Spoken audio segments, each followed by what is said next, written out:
I tell y'all what's on my mind. What's up? It's your brother, your cousin, your Look at uncle, a your couple nephew, of your things on friend, my but it can't be your chest. son, it's your kinfolk. William Jewell, hell. Giving you my detail as I articulate. This is articulating. Rap, rap, rap, rap. How y'all doing? How y'all doing? If you haven't already, make sure you hit the subscribe button down below and turn all the notifications on so you get all the new content, all the new videos when I post them. I just came here to articulate and give you my detail from a telescopic and microscopic view, from close up and far away of the ins and outs of hip hop.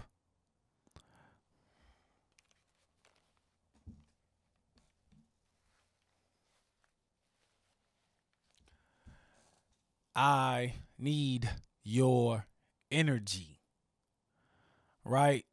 I need your energy because I'm tired of coming up here being all low energy, moping around, like feeling like I have to do this and not remembering like why I started this. So please, if y'all in the comments, if y'all ever get up on here and I'm moping and whining and crying about some shit, just let me know. Like, you the one that made this channel. Bring energy. Because I think that's what I'm missing from this show. Right? Because I used to love editing the clips. I couldn't wait to edit the clips because of the things I said and how I said it, and I couldn't wait for people to hear what I said. Right? But that excitement, that same enthusiasm has escaped me. And now it's time to get it back. Y'all deserve for me to get it back. Right? And that's what I'm gonna do today. And that's what I plan on doing. But one of the toughest tackles, right? One of the toughest topics that we have to tackle, that's a tongue twister. If you don't know what a tongue twister is, one of the toughest topics that we have to tackle, that topic is the NBA gambling scandal. Right. And what I realized, what I was doing, I wasn't speaking about the other things surrounding the music, and that's what drove the incitement for me. Right. I just tried to keep it music and all the other things, keep it out. But I think I need to dig a little bit deeper. Right. Because we got to think about the gambling scandal. We got to think about Chauncey Billups. We got to think about Terry Rozier. We got to think about Damon Jones all being arrested by the FBI because of a gambling conspiracy. Chauncey Billups, right? You know, he's known to be, a part of an illegal poker ring. That was the thing about Chauncey Billups. And he was arrested in Oregon and is charged in a separate indictment alleging a wide-ranging scheme to rig underground poker games that were backed by mafia families, authorities said. The defendants are accused of using technology to steal more than $7 million from victims in the New York area. Right, so this is what Chauncey is a part of, and then it was also something noted that, like, from a game that he was coaching, that it also looked a little bit shaky. And the thing is, like, people are undermining or diminishing what the mafia means. Like, we've watched all the mafia movies, and to diminish the role or marginalize the role of the mafia is a disservice to the truth, and is a disservice to the history in our country that are involving the mafia families. Right? So I think that's the whole disservice in this notable news, because we see the black faces, and I'm sure everybody has talked about this. They're saying the mafia is involved and they're only showing the black faces. They're saying the mafia was the one that was orchestrating these things, but they shown the black faces. right? I don't see any mafia faces. I don't see anyone from the mob.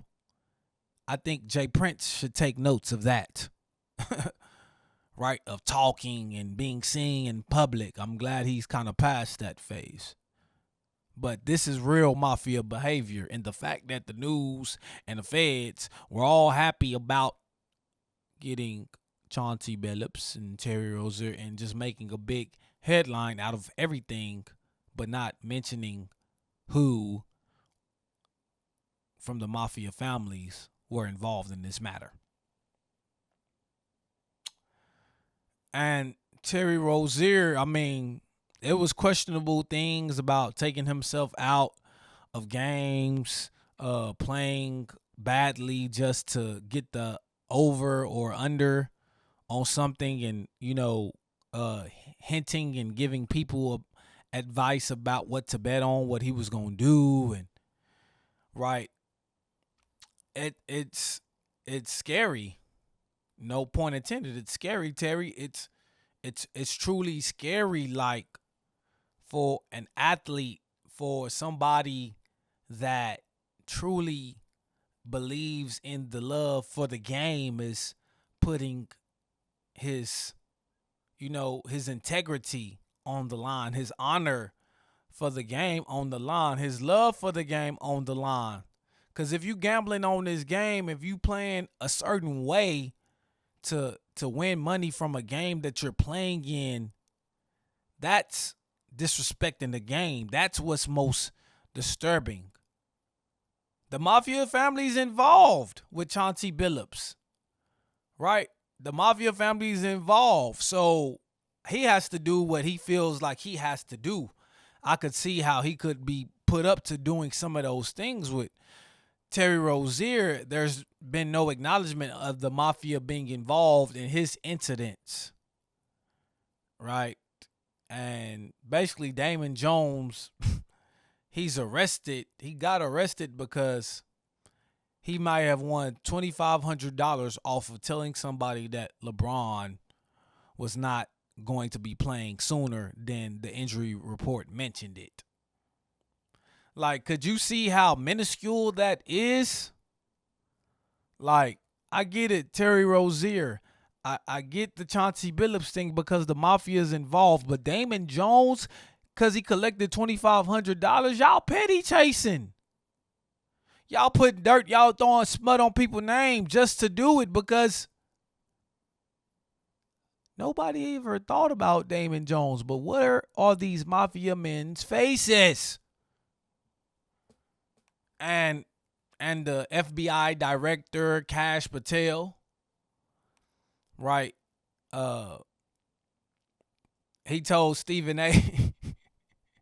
he said, don't let me quote this wrong, but he said that's the dumbest when Stephen A said that Trump might have a hand in orchestrating these arrests and maybe going to war, or not going to war, but maybe putting pressure on the casinos, maybe putting pressure on the sports realm.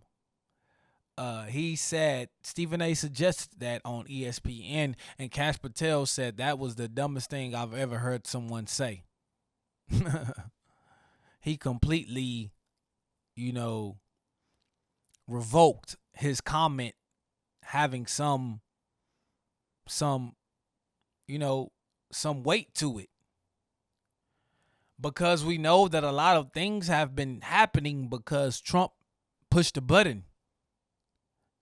And so, like, we're in an unprecedented time. We're in a time like where, I don't know if Bush, Obama, Clinton, I don't know if they were just pushing buttons behind the scenes and we not knowing, and Trump is just being more boisterous about it and letting you know in his face he don't give a damn about what he's doing, but things are going to get done the way they want him to get, the way he wants it to get done. And he wants people to know that I'm the one doing it. So when I think about that and think about what Stephen A said, it gives me cause to pause, and I hate to even say their names, because like something could happen to me because I spoke on a name. Like even with minimal views that I have, you know what I'm saying? No telling who's listening. So I mean, but just to exercise my freedom of speech and just to, speak like an American should be able to, then that's my opinion. That's my thoughts. So I mean, not giving a real opinion, not giving a real take on it, but I think there may be some validity. And the fact that Cash Patel totally dismissed even that thought, like to the utmost, makes me wonder, like, why go so hard at the dismissal? Like, it wasn't even politically or professionally said. He said that's the dumbest thing I ever heard somebody say. Trying to take all credibility from Stephen A. But all right, now that that's done, right? Because I don't want to get too much into these conspiracies. I don't want to be talking too much about them alphabet people. And I mean, I don't want to talk about Trump, honestly, because he got power. Like, he got power, bro.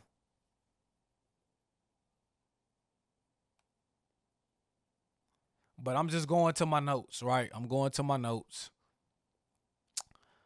And one album that I want to highlight, and which is technically an EP, one EP that I want to highlight is probably at the top of most people's list of something that I want to talk about or should be talking about, is Leon Thomas' new project called Pholks, Pholks. Pholks, Leon Thomas. He gave us Mutt. He gave us Heal on the deluxe, and now he's giving us Pholks. And I mean, I liked Heal, but I didn't really just go back to it. But I think Pholks is kind of a standalone project. Pholks kind of stands on its own, and Pholks is something that I definitely want to return to. I played it and listened to it effortlessly. But I think this was a great listen. This was a great listen. Leon, he's just giving you like a little bit more of his repertoire. He's just giving you a different style, but still keeping the same flavor. Like maybe a little bit more different production. And definitely different production. So I mean, when you get different production, it makes you sing, it makes you write, it makes you perform songs differently. And he was doing just that. We know how uh good of a writer he is. We know how good of an artist he is, to be honest. Like he really prolific with it. And it's just good to see this and good to hear it. And it's just a good addition to his catalog because I mean, although I didn't go back to Heal the Deluxe, like because it was attached to Mutt, right? And so whenever I do go back to Mutt, that's what I'll listen to it all the way through. But like when I think about it, like his catalog seems to be flawless. Everything he seems to touch right now musically is gold. Everything that he does is thought out. And I believe this is thought out like to stay current. I saw that Mutt just entered the Billboard Top 10, right? It's been out for over a year and it's still climbing up the charts. So, like, Leon is starting to make his way. He's starting to carve out his own path and to have a top 10 hit. I mean, I wouldn't say it's early in his career because of what he did with Nickelodeon, what he's did behind the scenes with other artists. But as him to be the front man, the front line guy, like this is huge. This is big. A lot of people, our favorite rappers, never get a top 10 hit on Billboard Top 100. So for Leon Bridges to be, or Leon Thomas, sorry, for Leon Thomas to be doing it this early, this soon, and he has so much more to explore and showing us his exploration in the music and folks, like, I really appreciate it. I really liked Baccarat. It was speedy. It was just like, something that I liked when I think about that album. Of course, my muse, right? Four Bats, shout out Dallas. I have to keep playing that too. But Leon, uh, I won't say he surprised me, but I don't even know if I knew this album was coming out. So yes, I guess you can say he pleasantly surprised me. But yeah, my mused, Baccarat, Lone Wolf, like them was some songs, and like if you get 4 out of 7 songs in the EP, then you got a good EP on your hands. So man, I just expect Leon to keep on climbing. I like what he's doing.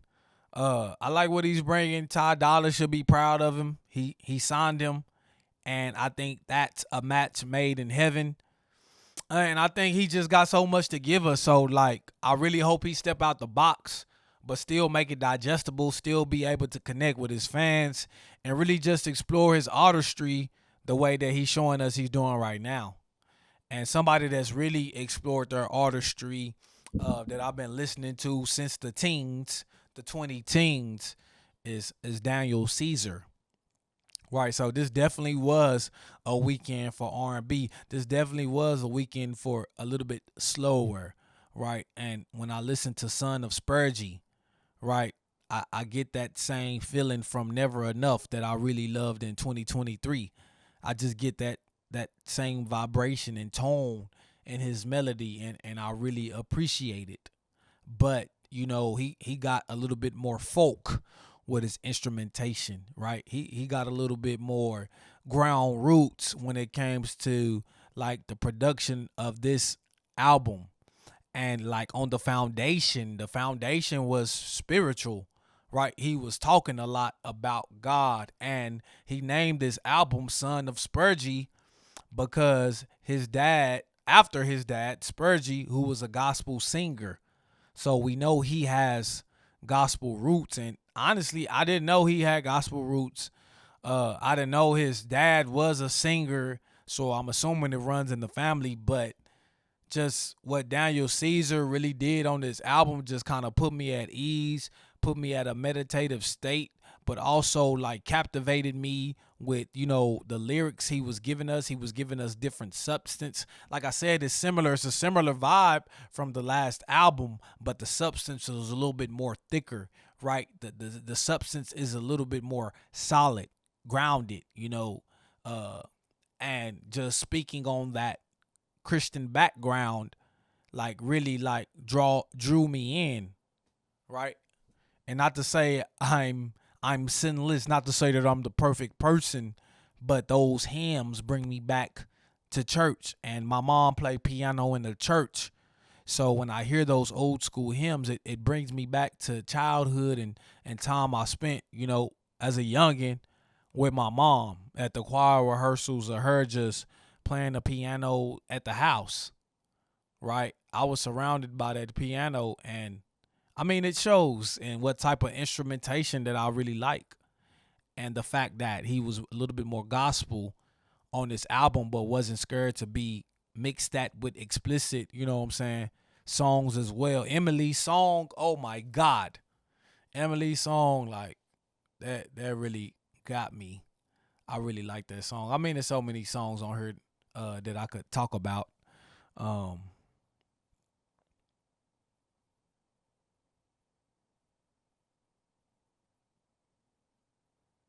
so many songs to talk about. I'm trying to go to the track list. Have a Baby with Me. Oh my God, Have a Baby with Me. He killed that. Like Sign of the Times. Just it's just so many songs on here that like I really like. So I just like this whole body of work, this whole vibe. And we talk about the vibes. We talk about regional rap and how important it is for hip hop as a whole to still be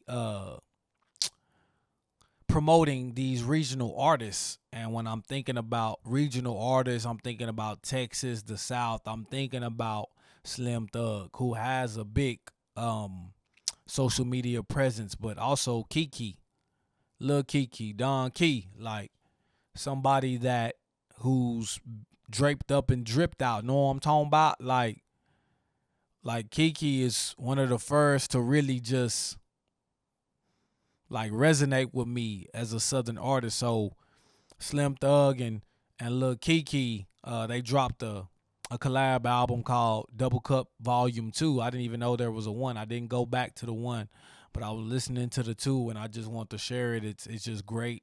Like regional rap. It reminds you of what type of music that Texas is known for. Swanging, slabs, riding, trunk banging.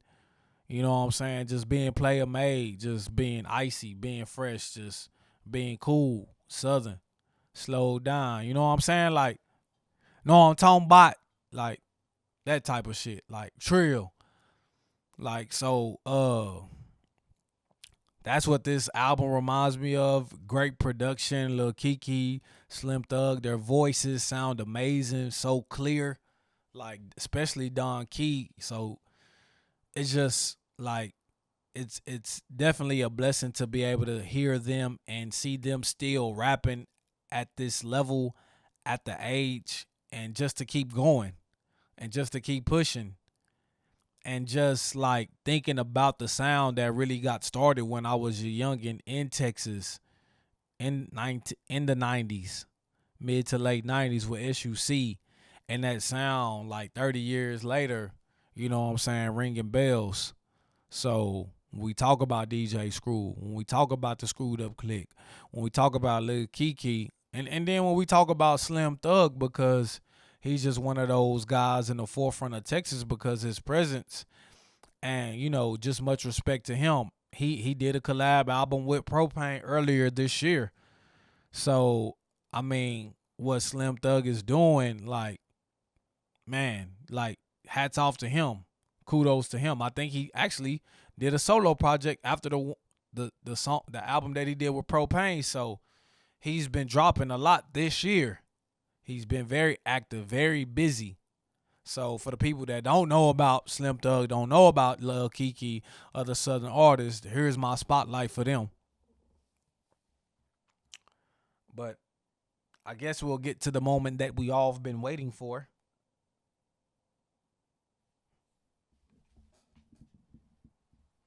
Cash Money Records taking over for the 9-9 2000. Bout it. No Limit. Master P. Suck the Shocker. C Murder. Like, come on, man. We talking about the verses. We talking about the verses of Cash Money and No Limit Records. We talking about the South.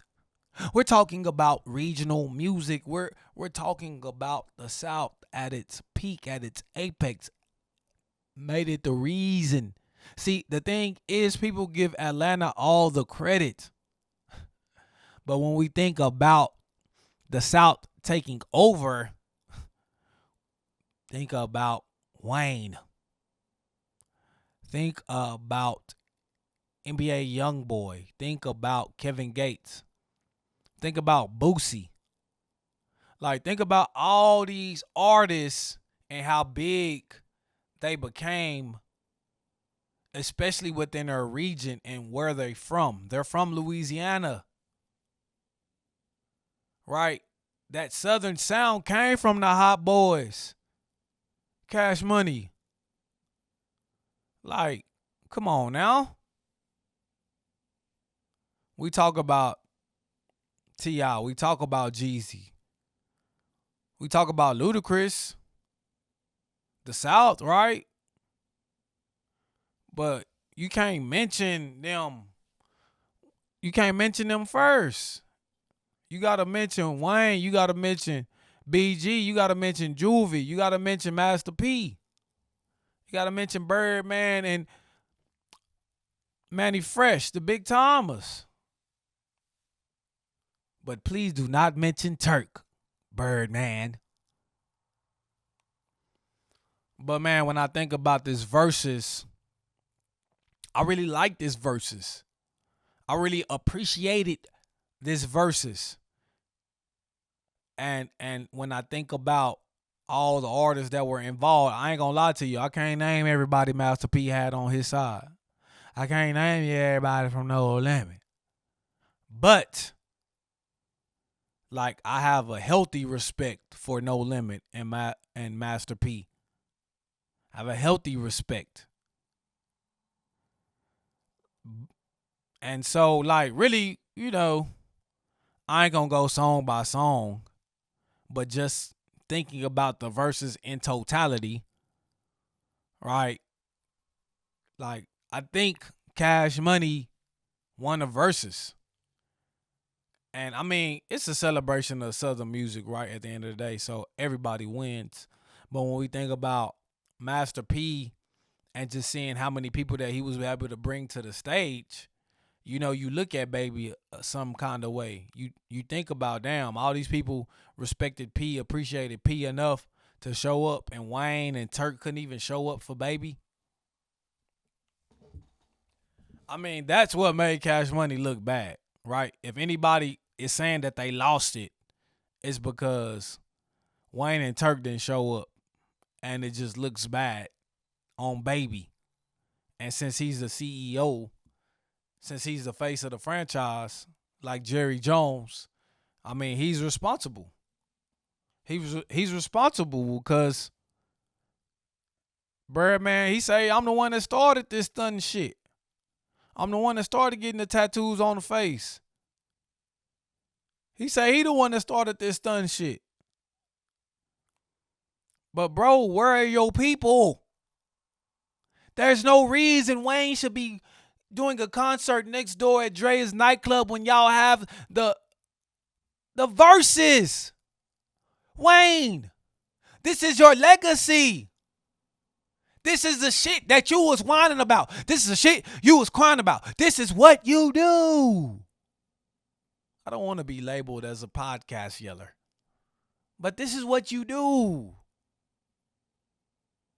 You thought you was going to have the Super Bowl. You thought you was going to do this. You thought you was going to do that. Bro, this is a legacy time. This is legacy time. Bro, you missed the opportunity to get on a stage with Master P and No Limit to really unify Louisiana, New Orleans. And you wonder why people don't fool with you, bro. That's not greatness. You're letting greatness escape you. You're not chasing it. Right? You just letting it go away. And it's like things like this is the reason why, like, I just shake my head because Wayne is so disappointing. Wayne is so disappointing from not being aware, from voicing his frustration online and not being a man about it and really truly see what's going on, right? And everything he's done, even the Carter 6, Wayne is disappointing. I tried to big up the Carter 6. I did. I tried to like the Carter 6. And there is some songs.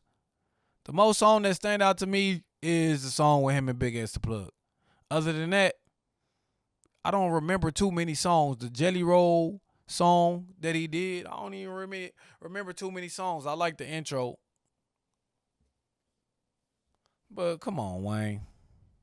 That's disheartening. That's disappointing. You let your fans down because you don't see the importance. You don't see the value of uplifting your legacy, and so you're just gonna let your legacy diminish without truly like taking advantage of it.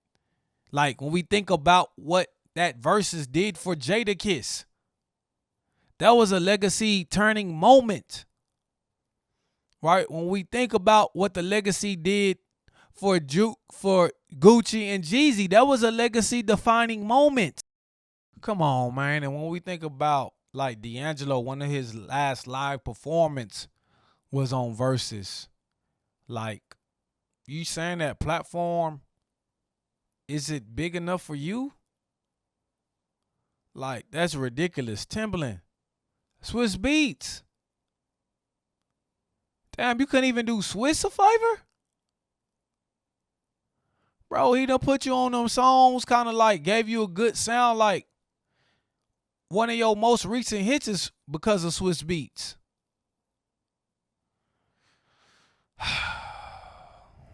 Wayne, he disappoints me. He disappoint me. And Turk, shut the hell up. Like, just stop it, bro. Like, stop it. Right? Because Wayne has always said that Wayne won't do, because Turk has always said Wayne won't do nothing with Cash Money unless they include all four of them. So if Turk isn't included, Wayne isn't going to do it.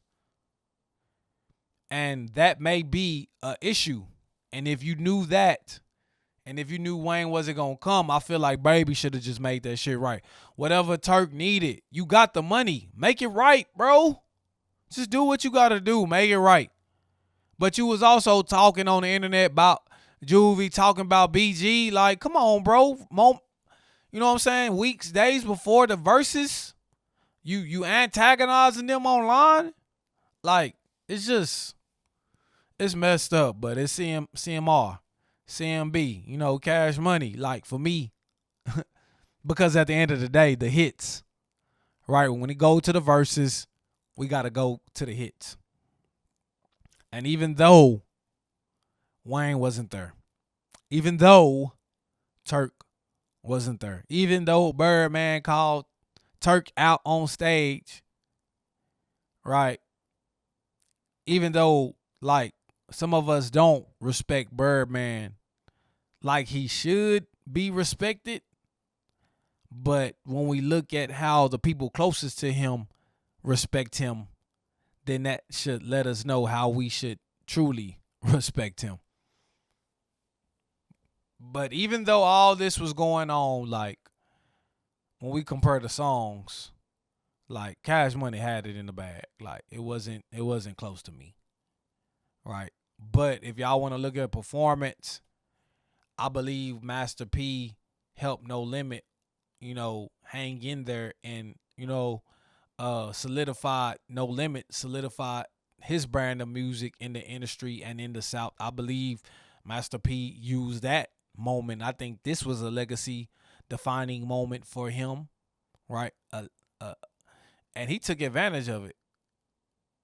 So Wayne, this Master P, Wayne, this is Birdman. Like, they're CEOs, right? They the legends in the game. Birdman, you called him your daddy. Come on, man. Like, you got to get that shit together. Y'all got to get that shit right. Like, to me, that's just disappointing. But you know what? It is what it is. It's your brother, your cousin, your uncle, your nephew, your friend, but I can't be your son. It's your kinfolk, William Jewell Loud. Giving you my detail. Let's articulate. This is articulating. Rap, rap, rap.